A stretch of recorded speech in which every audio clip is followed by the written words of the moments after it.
εν τη γεννήση την παρθενίαν εφύλαξας, εν τη κοιμήση των κόσμων που κατέλειπες Θεοτόκεν.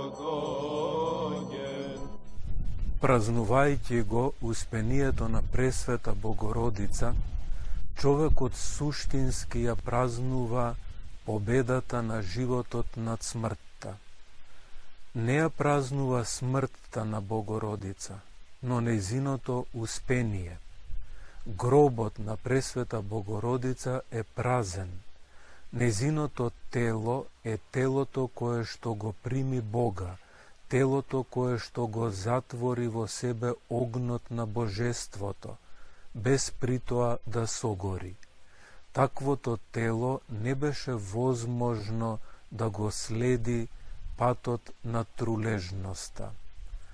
Што да кажам, што да изглаголам, се зборовите на пророкот Даниил, со кои што денес глаголи православниот човек, в чудо невиден пред радоста со која се исполнува, созерцувајќи го упокоението на Богородица. Токму овој пророчки дух на восхит, на убавина, на креативност, на екстатичност, на вдахновение пред ваквите небоземни настани, денес бива вгнезден во срцето на секое литургиско битие. Таквата личност никогаш не станува наследник, ниту пак до неа се допира менталитетот на безизлезот, на заробеноста во минатото, на стерилниот израз, на колективните фрустрации кои што го имаат завлечено модерниот човек, кој престанува да биде хомо луденс, престанува творечки да се игра и станува слуга на грдото во многу области. Очигледно, празнувањето на Успението има многу од карактеристиките на Воскресението. Ја има одликата на излез од сите безизлези, вклучително и од смртта.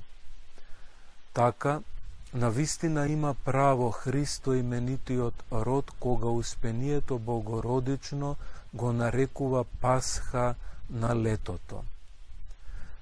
Пресвета Богородица сотвори ново небо и нова земја, велат отците.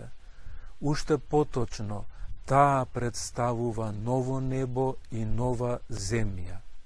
Земја, бидејќи од земјата произлезе, а нова затоа што не се вподоби на стариот живот.